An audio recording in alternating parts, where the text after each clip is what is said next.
मौलाना मुफ्ती तारिक मसऊद साहिब का लबो लहजा भी सुन लिया, गुफ्तगू भी सुन ली, उनके इल्ज़ामात भी सुन लिए। मैं आपकी खिदमत में उनके जवाबुल जवाब को पेश करने लगा हूँ, बड़ी तसल्ली के साथ, हौसले के साथ। उन्होंने मुझे ये फरमाया है कि आप एग्रेसिव हो जाते हैं, आप नरम लहजे में बात करें। तो मौलाना अब्दुल भाई साहब को मेरा पैगाम पहुंचा दें कि अभी अपना लबो लहजे में थोड़ी शाइस्तगी पैदा कर लें, और अब तकरीरों का दौर चला गया है। मैं उनकी नसीहत को सामने रखते हुए जरा आपके सामने उनकी इस गुफ्तगू की हकीकत पेश करने लगा हूं, जरा आप तवज्जो रखिए।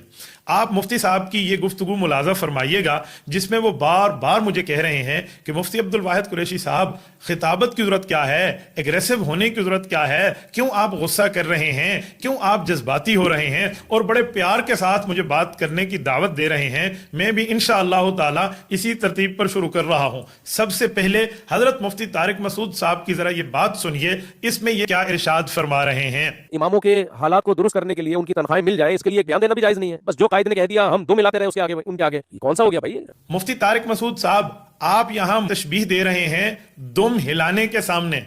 आपको पता है हमारे मुआशरे में दुम हिलाना किस जानवर के लिए कहा जाता है, दुम हिलाना किस जानवर का इशारा होता है। अब इस वक्त हमारे सामईन फैसला फरमाएं कि क्या मुफ्ती तारिक मसूद साहब का ये जुमला उनके एग्रेसिव होने की दलील नहीं है, उनके जज्बाती होने की दलील नहीं है, आपे से बाहर होने की दलील नहीं है। उनका ये एक जुमला पूरी की पूरी गुफ्तगू पे भारी है। मुअज़्ज़ज़ नाज़रीन कराम, आप इस पे खुद फैसला फरमा लीजिए। जनाब मौलाना मुफ्ती तारिक मसूद साहब, आप इतने एग्रेसिव हो गए हैं कि आपका दिमाग और आपके जबान का रिश्ता कट रहा है। सुनिए जरा आपने क्या अल्फाज इस्तेमाल फरमाए। एक बहुत बड़ा सवाल ये निशान है कि रूस को भगा दिया, अगर रूस ना भागता, अफगानिस्तान पे कब्जा कर लेता तो कम्युनिज्म पाकिस्तान में आना था ही नहीं, इस्लाम की तो वाट लग जानी थी।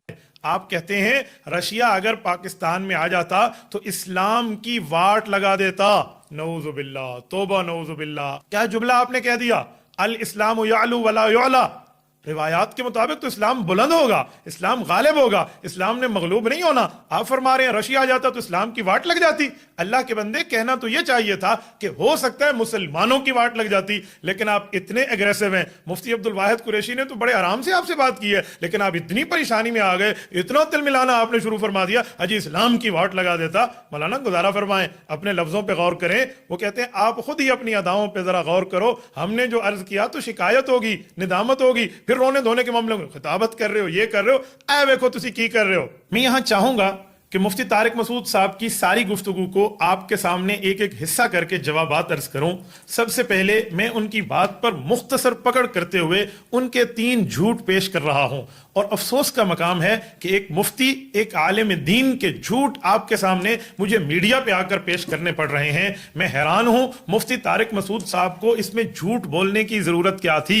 सबसे पहले मुफ्ती तारिक मसूद साहब ने जो झूठ बोला है वो फरमाते हैं कि मौलाना फजलुर रहमान ने इमरान खान को यहूदी एजेंट कहने का मामला जो किया था उससे रुजू कर लिया। ये अल्फाज उन्होंने वापस ले लिए हैं। आप इतना दिफा करो ना कि जितना एफोर्ड कर सकते हो। मौलाना फजलुर रहमान कल तक इमरान खान को यहूदी एजेंट नहीं कहते थे, उन्होंने रुजू नहीं किया इससे, तो आप क्यों इसका जवाब पी जाते हो। मौलाना मुफ्ती तारिक मसूद साहब, मेरा आपको चैलेंज है, आप हिम्मत फरमाएं, जुर्रत फरमाएं, ताकत दिखाएं, पावर दिखाएं, सकत दिखाएं, और मौलाना फजलुर रहमान का इस मौकिफ से रुजू दिखाएं कि मौलाना फजलुर रहमान ने इस इल्जाम को वापस ले लिया हो। हजरत मौलाना फजलुर रहमान सियासतदान है, उन्होंने मैदान सियासत में उनके ऊपर ये इल्जाम इस बुनियाद पे आयद किया था। हजरत मौलाना फजलुर रहमान के सामने मुकम्मल तरतीब मौजूद थी। हजरत मौलाना फजलुर रहमान आज तक इस मौकिफ पे कायम है। आप दिखा दें जिसमें वो कह रहे हो कि मैं इसे रुजू कर रहा हूं। जियो न्यूज इस पर माफी मांग चुका है। जब मौलाना ने फरमाया था कि हमने सियासी तौर पर उस पर इल्जाम लगाया, लोगों ने कहा ये एक सियासी नारा था, हालांकि मौलाना फजलुर रहमान के मुराद ये थी कि मेरा और उसका कोई दारुल इफ्ता का चक्कर नहीं है, मैं मैदान सियासत में हूं तो सियासी मुखालिफ पर मैंने ये बात की है। लोगों ने समझा ये रुजू है। तो मुफ्ती तारिक मसूद साहब, जिस पर जियो माफी मांग चुका है, उस झूठ को लेकर आप आगे चल रहे हैं। आपका क्या मामला है? एक मुफ्ती और इस तरह की बेतहकीकी बात कर रहा है। कुछ तो अपने आप को देखें। आपके पास यही खोटे सिक्के रह गए हैं, आपके पास करने को कोई मजबूत और मुदल्लल बात मौजूद नहीं है। नाज़रीन मुकर्रम, मुफ्ती तारिक मसूद साहब ने दूसरा झूठ बोला जिसमें जमीयत उलमा इस्लाम को हजरत मौलाना फजलुर रहमान को जनरल परवेज मुशर्रफ का इत्तेहादी होने का दावा किया। जब जनरल मुशर्रफ था तो मौलाना फजलुर रहमान के जलसे में मैंने खुद शिरकत की है, इतना ज्यादा मौलाना फजलुर रहमान ने जनरल मुशर्रफ के खिलाफ तकरीर की, हमने भी नारेबाजी लगाए सब कुछ, लेकिन जब मौलाना फजलुर रहमान इत्तेहादी बन गए तो वो नहीं, फिर वो नहीं थे। तो ये सियासत में चल रहा है, इसमें मैं किसी को बुरा भला नहीं कह रहा, ये सब ये सियासत का हिस्सा है, जमहूरियत इसी का नाम है। तो मुफ्ती तारिक मसूद साहब ने फरमाया कि मौलाना फजलुर रहमान मुशर्रफ के इत्तेहादी रहे, ये बात झूठ है। मैं चैलेंज से कहता हूं मुफ्ती तारिक मसूद साहब, आप हिम्मत फरमाएं, आप जुर्रत फरमाएं, आप अपनी सकत अपनी स्ट्रेंथ दिखाएं और इस झूठ को दलील की दुनिया में साबित कर दें कि मौलाना फजलुर रहमान जनरल परवेज मुशर्रफ के इत्तेहादी रहे हैं। हालांकि ये बात आप कभी साबित नहीं कर सकते। आपका ये झूठ और इल्जाम इस बात को वाजे कर रहा है कि मुफ्ती तारिक मसूद साहब सियासी मुताले में सिफर हैं।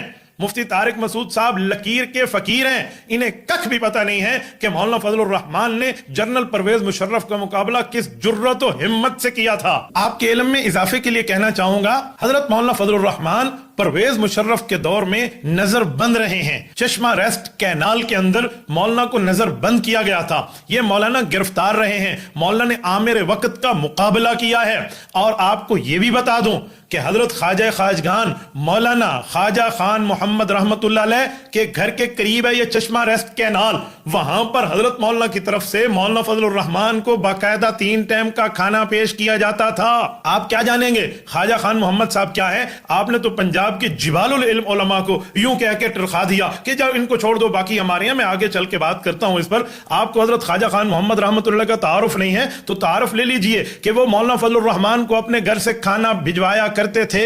मौलाना मुशर्रफ के मुकाबले में जेल में रहे, मौलाना नजरबंद रहे, मौलाना असीर रहे, मुशर्रफ का मुकाबला किया, एक कैदी बन के रहे। आप कह रहे हैं वो मुशर्रफ के इत्तेहादी थे? फिर उसके बाद जब परवेज मुशर्रफ मजबूर हुआ और उस बंदे ने इलेक्शन का ऐलान किया और जमीयत उलमा इस्लाम मुत्तहिदा मजलिस अमल की जमातों के साथ क़यादत करते हुए जब मुंतखब होकर असम्बली पहुंची, मौलाना फजलुर रहमान ने पहले 2.5 साल मुशर्रफ और इसकी जमात की चीखें निकलवाई थी। परवेज मुशर्रफ की तरफ से नुमाइंदा जनाब जफरुल्लाह जमाली मरहूम ये वजीर आजम के उम्मीदवार थे, इनका मुकाबला किया तो कायद मिल्लत इस्लामिया ने वजीर आजम के इलेक्शन लड़के किया। हाँ, आपके इल्म में होना चाहिए मौलाना मुशर्रफ के उम्मीदवार के मुकाबले में इलेक्शन लड़ रहे हैं और आप मुशर्रफ का इत्तेहादी होने का ताना और झूठा दावा मौलाना के लिए कर रहे हैं। जनाब तारिक मसूद साहब, आपके ममदूह, आपके कायद पता नहीं हालन या साबकन, जिनकी मोहब्बत में आप उस जमाने में घुले जा रहे थे, चाय भी नहीं पिलाई, करप्शन कैसे करेगा इमरान खान? वो इमरान खान उस वक्त मौलाना फजलुर रहमान को वोट दे रहा था।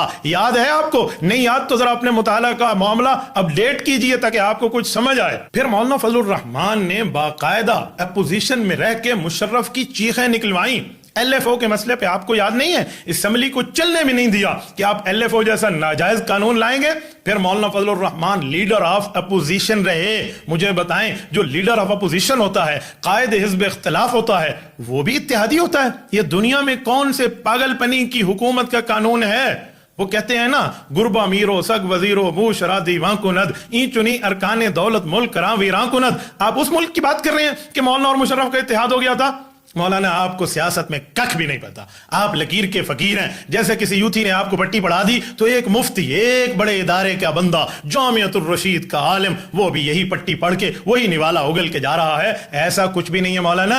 अपने मुताले को मजबूत करें या इस मामले में मत आए। हमने मुशर्रफ के मुकाबले में कहां मुकाबला किया, ये डॉन न्यूज देख लें, ये फलां चीज देख लें, मैं एक एक के सबूत लगा रहा हूं, आप जरा देखते जाइए। मौलाना ने मुशर्रफ का मुकाबला कैसे किया, मौलाना ने मुशर्रफ के मुकाबले में अपना वार कैसे किया, फिर मुशर्रफ की वर्जी उतारने के मामले में मौलाना कहां तक आए। फिर मौलाना की यह तकरीर असम्बली की आपको याद नहीं है जिसमें मौलाना ने एक तारीखी लफ्ज बोला था जो आज भी गोल्डन चेन में एक ज़र्री अल्फाज के साथ मौजूद है। मौलाना ने कहा था कि अमेरिका, शाह ईरान जो था, अमेरिका का सबसे बड़ा वफादार था, जब अमेरिका अपने वफादार शाह ईरान को नहीं बचा सका तो जनरल मुशर्रफ को नहीं बचा सकेगा। इस पर स्पीकर रो रहा था, मौलाना बस कर दें, बस कर दें। मौलाना कहते सुनो, आओ दलील की बुनियाद पे बात करो, तुम दलील की बुनियाद पे आओ, हम तुम्हारे साथ बैठते हैं, मुल्क हम सबका है, तुम्हारा नहीं। मौलाना इस तरह उस पे बात कर रहे हैं, मौलाना लीडर ऑफ अपोजिशन है। और मैंने जमाली साहब से उस दिन भी कहा जब आपने रूलिंग दी थी, मैंने कहा साहब आपने रूलिंग दे दी? उन्होंने कहा जी स्पीकर साहब ने रूलिंग दे दी है। मैंने कहा मुल्क को तोड़ने की बुनियाद रख दी आपने? अल्लाह ना करे, अल्लाह ना करे। मैंने कहा अल्लाह पाकिस्तान का मोहताज नहीं है, हम पाकिस्तान के मोहताज हैं। हम अपने हाथ से इस मुल्क को तोड़ रहे हैं, हम अपने हाथ से इस मुल्क को कमजोर कर रहे हैं, इस मुल्क को तोड़ने की बुनियादें रख रहे हैं। आप हमसे ताउन मांगते हैं, मैं पाकिस्तान तोड़ने में आपकी मदद करूं। میں جمہوریت کو قتل کرنے میں آپ کی مدد کروں, میں اس ملک کے آئین کو تباہ کرنے میں آپ کی مدد کروں. ہم نے تو اس ملک کی بقا کی جنگ لڑنی ہے, ہم نے اس ملک کی جمہوریت کی جنگ لڑنی ہے, ہم نے اس ملک کے آئین کی جنگ لڑنی ہے. اور آپ سے بھی کہتا ہوں, حکمران جماعت سے بھی کہتا ہوں, فوج کی قیادت سے بھی کہتا ہوں, اس ملک پر رحم کرو, اس قوم پر رحم کرو. آپ اپنی اقتدار اور اپنے اختیارات کے لیے اتنے اندھے ہو چکے ہیں کہ تمہیں ملک بھی بھول چکا, تمہیں جمہوریت بھی بھول چکی اور تمہیں قوم بھی بھول چکی. بہت شکریہ. اس چیز پر آئیں, اس چیز پر آئے. احتجاج ہمارا اسی بنیاد پر ہے. جناب اسپیکر, آپ کے خلاف اگر ہم نے عدم اعتماد کی تحریک دی تھی تو اسی بنیاد پر دی تھی کہ آپ کی رولنگ کو ہم اس ملک کے لیے تباہ سمجھتے ہیں. اور اگر ہم نے ڈپٹی اسپیکر صاحب کے خلاف درخواست دی ہے تو ان کا رویہ اتنا غلط تھا کہ اپوزیشن کے ساتھ اس طرح کا رویہ رکھنا, اور اگر آپ کی رولنگ محفوظ رہ جاتی اور ابھی تک محفوظ رہتی اور آپ کے اسمبلی کی مدت پورے ہونے کے بعد بھی محفوظ رہتی اور آپ کے وفات ہو جانے کے بعد بھی محفوظ رہتی, کون سا آسمان گرتا. یہاں پر 3 ایسے اسپیکر گزرے ہیں کہ جنہوں نے اپنی رولنگ کو اس وقت تک محفوظ رکھا یہاں تک کہ وہ اپنے کرسی سے چلے گئے. اس لیے محفوظ رکھا کہ اگر وہ رولنگ دے دیتے تو پھر ایز اسپیکر ان کی جانبداری سامنے آ جاتی, وہ غیر جانبدار نہ رہتے. انہوں نے اس کرسی کی غیر جانبداری کی لاج رکھی, لیکن آپ نے ان پیشوں کی پیروی نہیں کی اور اس کرسی کی لاج نہیں رکھی اور اپنی ذات کو بھی متنازع بنایا, اس کرسی کو بھی متنازع بنایا. آخر ایسا کردار کیوں ادا کیا آپ نے؟ اور ہم نے آپ کے چیمبر میں حاضر ہو کر آپ سے درخواست کی اور آپ سے منت کی کہ جناب اسپیکر, ہمیں معلوم ہوا ہے آپ ایسی حرکت کرنے والے ہیں, آپ مہربانی کریں ایسی بات نہ کریں. تو آپ ہمیں کہتے ہیں کہ صاحب مجھ پر حکومت کا دباؤ ہے, میں کیا کروں؟ اور اب انکار کر رہے ہیں.